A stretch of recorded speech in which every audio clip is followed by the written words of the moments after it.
L'humanité est histoire de récits. Raconter, c'est nous mettre en relation. Nos histoires ont catalysé notre construction collective de sens.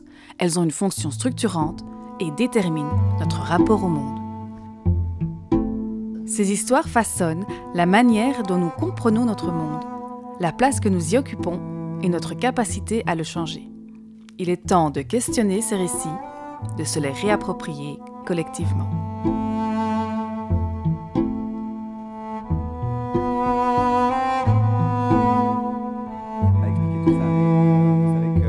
TerraLab travaille principalement sur base d'une approche systémique et aussi en inspiration du vivant. Et dans l'approche systémique, on fait remarquer que la plupart des choses auxquelles on s'intéresse sont plutôt des symptômes et qu'on traite rarement les causes profondes, pour le dire en résumé.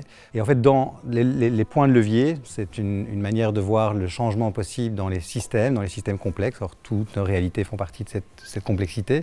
Ce qui est le plus puissant, c'est de travailler sur les paradigmes, les croyances, les modèles mentaux. Et cette mise en récit fait partie de ce travail-là. L'humanité est un peuple de récits. Nous avons toujours raconté des histoires et les récits sont des éléments qui structurent nos pensées. En fait, nous racontons des récits en permanence, nous répétons des récits et les récits sont empreints de plein de choses. Et donc, si on ne questionne pas les récits du passé, les récits d'aujourd'hui, on risque de construire des récits pour demain qui ne sont pas très imaginatifs. Or, on a absolument besoin d'imaginaire et de sortir de ce bocal à poissons. On essaye d'améliorer ce bocal plutôt que de s'ouvrir à l'océan et donc à l'imaginaire des possibles pour le futur. On expérimente, on s'approprie le concept de la mise en récit. À travers quelles valeurs, à travers quels mots, quels sont les personnages, les événements, etc. qui sont emblématiques de notre territoire. Comment on raconte chez nous l'arrondissement d'Herviers? Est-ce qu'on le raconte d'abord et si on le raconte comment? C'est vrai qu'on essaye d'agiter un peu l'arrondissement d'Herviers autour de l'intérêt de le mettre en récit, là où d'aucuns nous disent l'arrondissement de Verviers, c'est pas une réalité, il n'y a pas d'identité, comment emmener un territoire aussi hétérogène, avec autant de différences. Et finalement, on se rend compte qu'à la fin d'un atelier comme celui-ci, il y a beaucoup plus de convergence d'idées et d'envie de croire que cette mise en récit est à la fois quelque chose d'important et quelque chose de possible. Il y a une diversité d'acteurs, il y a quelques élus de différents endroits sur le territoire, il y a plusieurs acteurs culturels, il y a des entrepreneurs, il y a des personnes qui travaillent dans des institutions parapubliques, il y a aussi des citoyens.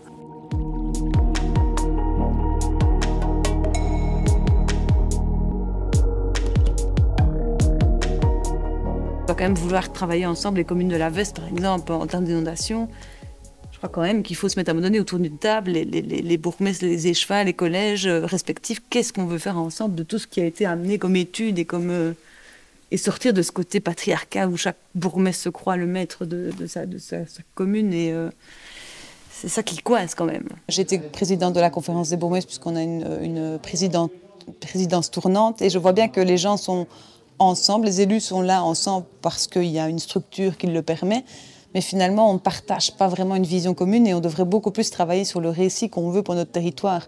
Ce qui nous permettrait de nous définir, de mieux comprendre ce qu'on fait ensemble et d'aller aussi, du coup, répondre à des appels à projets ou en tout cas proposer un projet pour le territoire qui ait du sens. Du coup, ce que vous avez questionné, c'est qu'en fait, pourquoi on est ensemble autour de la table, aller plus vers cette dimension-là, de réfléchir à qu'est-ce qui vous unit, qu'est-ce qui vous lie, où vous voulez aller ensemble. Il y a quand même en fait d'autres réalités que la réalité politique, il y a la réalité judiciaire, on a parlé de la santé, Mehdi pointait en fait le pôle santé, il y a la réalité culturelle, et c'est très marrant à un moment donné que quand on parle de sa réalité, en fait on sélectionne en fait ce qui ne va naître, quoi.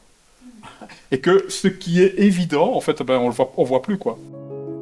L'imagination radicale est ancrée dans les lieux. Leurs spécificités sont la source du potentiel de tout récit auquel les gens peuvent s'identifier. L'identité racine doit passer à l'identité relation. Tout territoire se développe et n'existe que par ses interactions. Le territoire est un sujet vivant, inscrit dans le temps long. Ménageons-le et invitons le vivant dont nous dépendons. Quand une société est là, parce que le changement est permanent, il y a déjà des gens qui sont là et qui sont en train de faire émerger autre chose. La mise en récit est importante parce qu'elle doit nous permettre d'avoir un discours positif et de le construire pour permettre à nos collègues d'imaginer un avenir différent mais positif. Pour engager et activer le changement, construisons un récit ambitieux, réaliste et cohérent. Évitons d'emmener notre passé, explorons les incertitudes du futur et construisons des scénarios plausibles, clairs et stimulant. Depuis longtemps, on attend que des récits viennent d'en haut, entre guillemets, des discours qui viennent de politique, on nous donne une direction, des leaders nous inspirent et donc on suit un chemin. Et probablement que pour ce qui nous attend dans le changement à venir sur plein de paramètres, on a besoin que la population, les gens d'une manière générale, les institutions, les organisations s'impliquent dans la construction de nouveaux récits. Qu'on n'essaye pas de dire ce qu'on pense qui va se passer et on n'essaye pas de dire ce qu'on voudrait qu'il se passe. On travaille des incertitudes, on les observe et après on se demande comment on pourrait y arriver. Mais en 2035, si cette situation est celle-là, le développement de petits noyaux d'habitat ou de plus gros noyaux d'habitat un peu partout sur l'arrondissement de Verviers va rendre assez utopique, du coup, là, le retour au centre-ville d'habitants en Verviers. C'est plutôt le scénario d'un éparpillement qu'on va voir. Hein. La mise en récit nous permet de changer notre analyse, d'avoir un autre prisme, un autre regard et de se dire qu'il y a des solutions qui sont à notre portée et qu'on n'avait pas encore vues. Donc cette mise en récit est finalement un outil. Oui, c'est très interpellant. Ça veut dire que pour l'instant, c'est le bordel. Si tu parles de ressenti, tu dis, tiens, on vit avec des politiques qui font quoi? Et alors, il faut que j'imagine des politiques qui font autre chose. Mais ça veut dire que ce n'est pas les mêmes personnes. Une fois ces scénarios envisagés, interrogeons notre posture transformative. Sur quoi pouvons-nous agir? Cela nécessite notamment d'identifier et de créer des réseaux d'acteurs. Ensemble, avec courage et volontarisme, ils construiront des stratégies d'action et de récit. Cette journée est effectivement le résultat d'un chemin qui a commencé il y a quasiment 1 an, où on a commencé à questionner en fait la mise en récit comme levier stratégique de changement systémique. Et donc on a organisé des ateliers sur différents territoires, on a aussi organisé des formations, des soirées de formation, information, pour mettre en réflexion de manière plus analytique la manière dont on construit les récits. C'est un endroit à la fois d'échange, d'apprentissage et où on resitue un peu les choses dans une autre perspective. Qui sommes-nous? D'où venons-nous? Comment se fait-il que nous sommes ce que nous sommes, avec nos points faibles, nos points forts, etc. Quels sont les éléments auxquels nous tenons et sur lesquels nous voulons encore construire notre avenir? Et ayant défini ce vers quoi on veut aller, ce à quoi on tient, ce sera plus facile peut-être de dire, eh bien, ces éléments-là, ils appartiennent au passé et nous allons quelque part les laisser là où ils sont.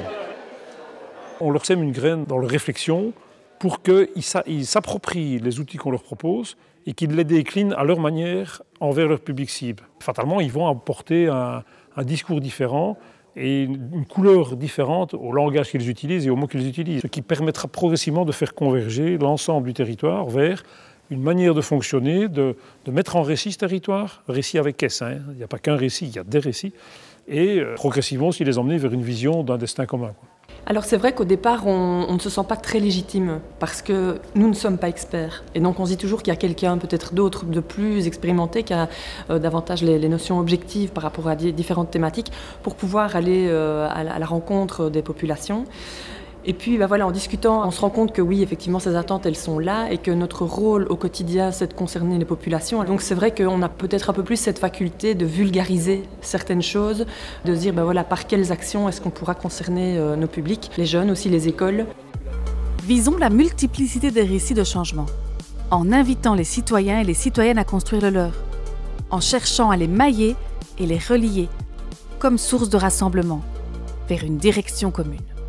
Ce qui me marque le plus ici, c'est de pouvoir échanger alors qu'on n'est pas tous du même réseau et de pouvoir échanger sur un même ton, d'humain à humain. On arrive à la conclusion que quand on est entre personnes qui sont conscientes des enjeux, on peut avancer beaucoup plus vite parce qu'on a justement peut-être la conscience des valeurs communes, même si on est d'horizons différents. On doit s'autoriser l'expérimentation et qui dit expérimentation dit essai-erreur et parfois on rate. Trop souvent, dans les évaluations aujourd'hui, le raté est mis de côté. Et donc les personnes qui ont vécu l'échec également. Comment emmener dans une dynamique constructive, positive et donner envie aux gens d'y aller si on les met de côté parce qu'ils ont vécu quelque chose de négatif a priori? Et pourquoi ne pas prendre en compte les enseignements du raté? La mise en récit, c'est un moyen justement de remettre à sa juste place les vertus de l'échec.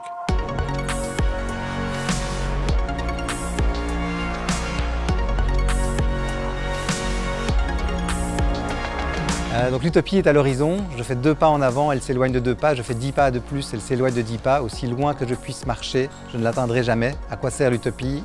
Justement à cela, à avancer.